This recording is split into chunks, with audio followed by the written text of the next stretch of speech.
Mm-mm. Ya, terjawab tuh. Oke. Nah, sekarang sebagai investor apa nih Bu nih? Tadi kan sebagai Ya, individu nih ya. Nah, kalau sebagai betul. investor, teman-teman harus melihat portofolionya, lihat lagi deh. Kalau portofolionya saham-saham yang punya utang banyak, hindari dulu gitu kan. Karena Oke. itu akan berdampak Lebih terhadap selektif pilih margin. emiten ya. Betul, emitennya cari yang utangnya kecil, mungkin yang fundamentalnya Oke. bagus gitu kan, yang apa Nah, equity-nya cukup oke. bagus gitu.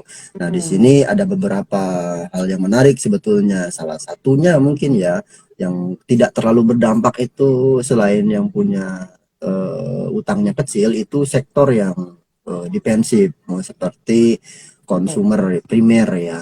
Konsumer primer nih, kalau Hmm. mungkin Mbak Lina, saya sendiri di sini kan nggak mungkin tuh ngurangi beras gitu kan, nggak mungkin ngurangi Atau mungkin nggak Indomie makan gitu kan gitu ya. konsumsi ya. Itu tetap Oke. minyak gitu kan, itu otomatis kebutuhannya akan tetap sama. Maka kita pilih Oke. buat masuk ke Yang sektor defensif ya. seperti salah satunya ya di sektor konsumer primer. Oke, consumer. Ya. Oke. Iya, berarti salah satunya mungkin ada lagi sektor yang lain, Mas Toto, sektor yang menarik mungkin di tengah keadaan seperti Baik. sekarang selain Ini konsumer nih. ada Tadi tiga Mas ya Toto agak sempat sebetulnya. ngebahas ini juga nih, Mas Toto. Oh, boleh boleh disebutin dulu tiga itu apa? Oke, di sini ada dua bagan ya ibaratnya ya. Kalau suku bunga Mm-mm. naik, ini sektor yang diuntungkan yang pertama sektor konsumer ya, Mm-mm. komoditas dan juga banking. Oke. Kalau resesi ekonomi Hmm, terjadi, ini beda lagi nanti resesi ya Bu ya. Resesi ini kemungkinan iya. kalau Indonesia terhindar lah, tapi kalau di negara global apa seperti Amerika dan juga Eropa resesi, ini pilih nanti sektor keuangan, komoditas, konsumer primer dan juga telekomunikasi gitu. Jadi secara umum Oh, konsumer masuk dan komoditas ya. Jadi konsumer dan komoditas ini ya, masuk di jajaran ketika ya. ada resesi maupun suku bunga naik seperti itu. Alasannya Oke. apa? Alasannya simpel sebetulnya. Kenapa kita pilih konsumer? Tadi alasannya, karena konsumer itu orang konsumsi nggak akan mungkin turun ya dari sisi umum gitu ya. Hmm, Komoditas kenapa hmm. saat ini ya dengan adanya perang itu kita tahu Rusia ini sebagai eksportir gas terbesar di dunia dan juga eksportir Hmm. batu bara ya. Ketika ada embargo dari Eropa, itu permintaan supply dari komoditas itu terhambat gitu Bu. Artinya ke Eropa ini nggak ada barang. Akhirnya Eropa ini impor dari Asia. Nah, salah satunya dari Indonesia Oke. gitu kan. Hmm, hmm. Kan sektor komoditas gitu. Karena laba-laba di sektor tersebut pasti akan meningkat, termasuk juga salah satunya Oh, ITMG, PTBA-nya labanya itu mencapai all time high loh, teman-teman, luar biasa ya. Karena ditopang oke. oleh ekspor dari komoditas seperti itu.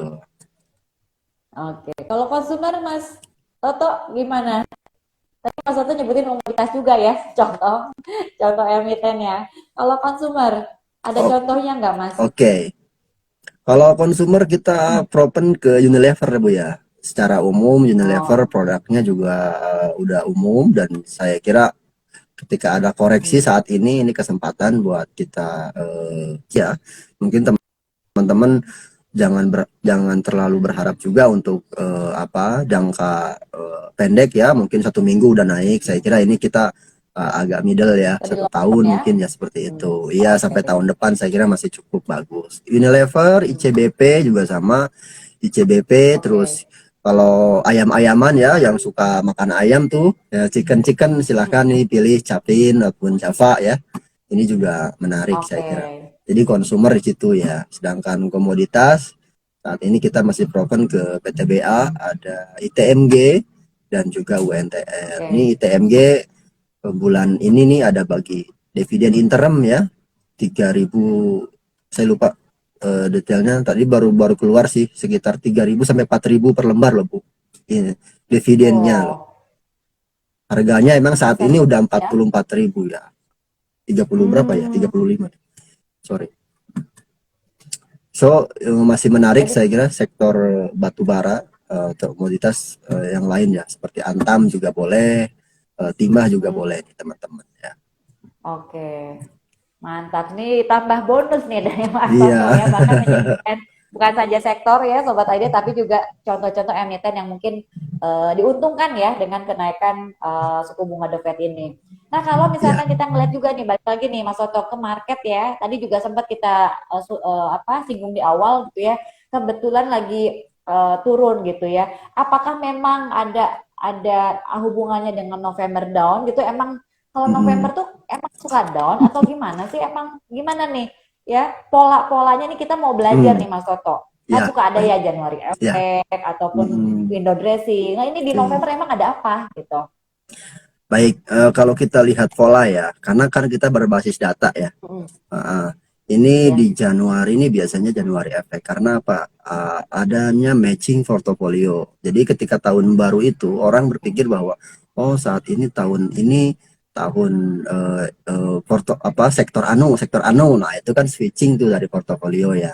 Nanti itu berakhir biasanya Mm, sampai April ya atau maksimal atau Maret lah, Maret gitu.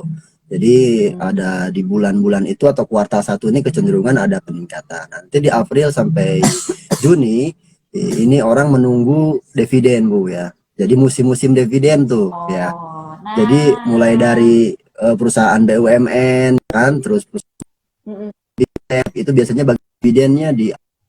mm, Nah, setelah musim dividen berakhir, orang kan berpikir bahwa aku udah dapat dividennya nih, akhirnya jualan dong mm. sahamnya. Nah, itu Ya, musim-musim betul. penurunan ya di bulan Juli nih Oh, sampai itu dengan ada September musimnya. seperti itu. Iya, Iya, musim-musimnya. bukan pancaroba Nah, aja ya, di market juga ada iya musimnya. musimnya. Nah, nanti Oktober nih orang Mm, berestimasi kan, nanti laporan keuangan kuartal satu, kuartal 2, ya, kuartal 3 keluar nih Bu nih. Nah, di ya, Oktober betul, dan November betul. Desember ini orang cenderung mencari saham-saham yang labanya signifikan di tahun itu gitu. Oh, oke. Dari laporan keuangan kuartalan Koreksi ya. gitu ya Bu ya. Gitu. Buat persiapan dividen di tahun depan gitu ya, dapetin dividen gitu. Oh, Nah, di bulan oke, November oke. ini menarik sebetulnya. Karena Hmm. November ini selain November lain ya hujan ya. Laporan ya. Oke, oke.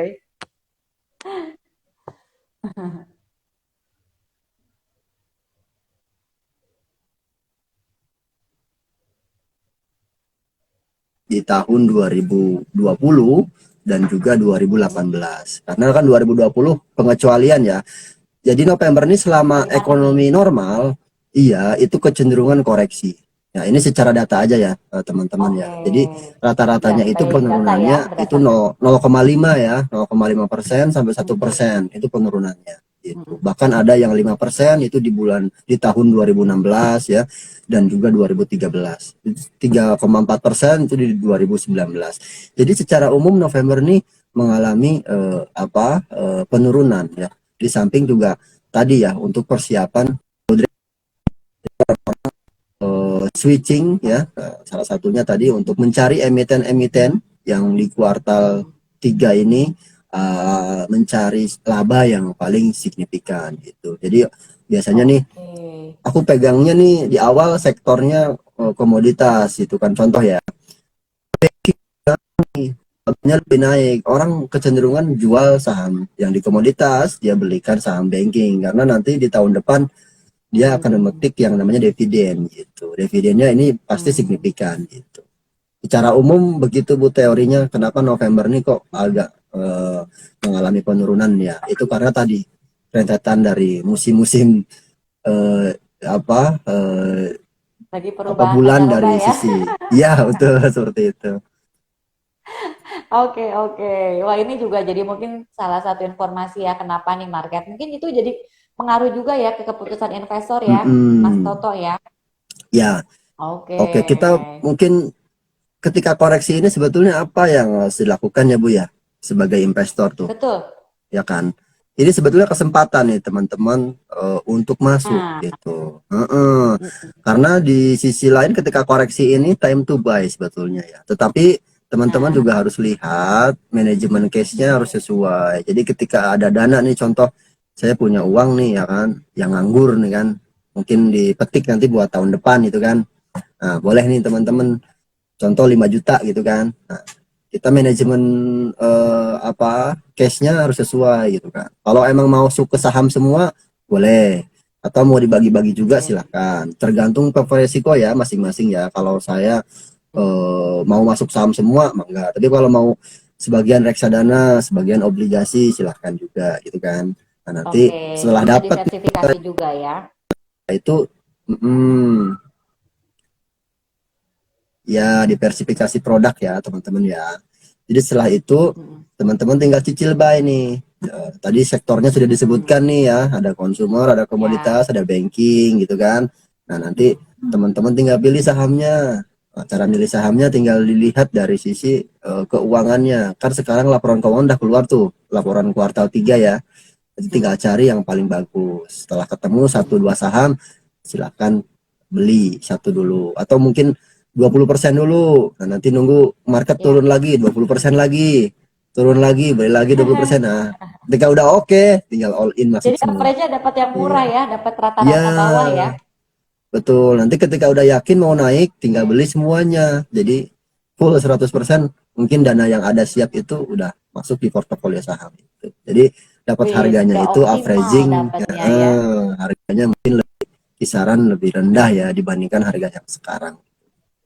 Nah, itu ya. Jadi kita Mm-mm. memang memanfaatkan timing juga ya, Mas Toto ya. Ya, Jadi jangan ada betul. istilahnya udah mulai nih ya, lu panik selling, ikutan jual, jual, Ya, jual gitu. Ternyata betul. ada momen-momen tertentu gitu, timing-timing Ya, tertentu. Ternyata ini nih mm-mm. ada apa namanya ya, selalu ada kesempatan ya, Mas Betul. Toto ya, peluang di Hmm. pasar modal Peluang. itu ya. Nah, Ya, gimana kita caranya memang tahu nih kesempatan itu tahu. kesempatannya di mana aja. Dan ini Mas Toto udah kasih bocoran nih. Ya, tinggal dipraktekkan ya, Iya ada teman-teman. Tapi intinya cari cicilan-cicilan. sahamnya yang Iya. bagus ya.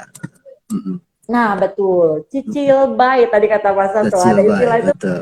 cicil buy tapi untuk saham-saham yang juga bagus ya Mas Toto ya. Ya, Karena lihat dari laporan kuartal 3 juga sudah keluar ya Mas Toto ya. ya, betul. Oke, mantap nih. Ini membuka banget sih sebenarnya informasi dari awalnya kenapa bisa naik, apa pengaruhnya sampai Iya. tadi nih ada bocoran sektor dan juga emiten dari Mas Toto nih ya. November ini Mm-mm. ada apa dan harus seperti apa. Nah, ini menjawab juga mungkin ya Mas Toto kita masuk ke Q&A ya, tanya jawab dari beberapa sobat ID juga yang sudah masuk pertanyaannya nih untuk mungkin bisa lebih luas lagi ya pembahasannya dari Ya. Mbak Rahma ya, tadi Mas Soto juga kan sempat menyinggung salah satu emiten yang bagi dividen lumayan cukup besar nih ya. Tapi kalau Mm. kita mau masuk juga harganya kayaknya udah lumayan tuh Mas Soto ya, Tinggi 40 ya. ribuan tadi ya. Oh iya. Nah ini juga kira-kira nih kalau dari Mbak Rahma ya, pertanyaannya selain tadi mungkin sudah dijawab sama Mas Soto apa saja emiten yang bisa kita koleksi dari tadi sudah dijawab ya Mas Soto ya sektor konsumer dan juga Ya. komoditas gitu ya. Nah Mm-mm. kalau misalkan mau ngoleksi kita kira-kira apakah memang kalau November itu kan ada week 1, 2, 3, 4 gitu ya Mm. Mas Toto ya. Ya. Kira-kira tetap wait and see atau kira-kira mau kapan buy-nya? Mm-mm. Kadang-kadang kalau ngomongin timing yang tepat itu agak susah ya Mas Susah. Toto ya Betul. memang ya. Betul, Nah betul. keadaan resesi ini kalau Mm-mm. ngebahas disambungin sama resesi inflasi tahun depan inflasinya lumayan gitu ya. ITMG, nah Mm-mm. ini dia nanya sebenarnya ITMG sendiri itu gimana nih? Oke. Baik. Dia ngebahas Terima kasih nih. ITMG nggak apa-apa ya, Mas Toto. Ya, Mbak Rahma, pertanyaannya luar biasa ya. Jadi secara umum ya, kalau kita mau masuk nih, jadi kita bahas dulu bagaimana cara masuknya itu kan. Yang pertama kita harus money manajemennya benar dulu nih. Money manajemen itu artinya mengatur Oke. duit gitu kan. Kita punya uang tadi 5 Mm-mm. juta gitu kan, atau 10 juta lah biar enak ya. 10 juta itu teman-teman apakah langsung nih saat ini beli? Kan nggak mungkin gitu. Mm. Jadi jangan begitu caranya gitu. Yang pertama tuh teman-teman Oke. 20 juta dulu nih. Oke, kita harga Mm. sekarang nih ada koreksi nih ya. Contoh di ITMG lah ya. Di ITMG. Iya. Mm-mm.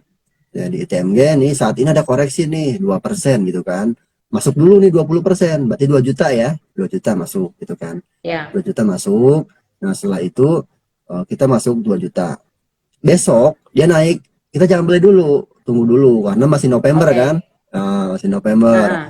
Nah, besoknya ternyata Satu naik dulu ya. lagi, terus besoknya lagi turun tuh, turun Ah, 5%. Nah, beli lagi tuh 5%, 20% dulu ya, oke. teman-teman ya. Jadi udah terpakai Nah, 4 juta ya, atau sebesar 40%, masih ada 6 juta lagi seperti itu.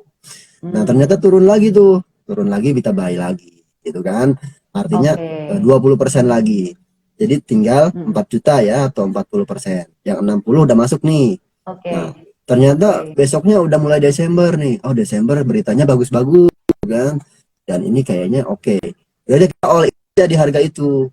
Jadi ibaratnya tuh kalau masuk hutan pelurunya jangan langsung ditembakin habis gitu ya. Sedikit-sedikit dulu gitu ya. Nah, sedikit-sedikit dulu, nanti ketika marketnya udah kondusif, terus IHSG-nya udah bagus gitu kan. Terus lihat global juga, globalnya ternyata bagus, ya sudah kita masuk all in semua. Jadi di situ ada apa yang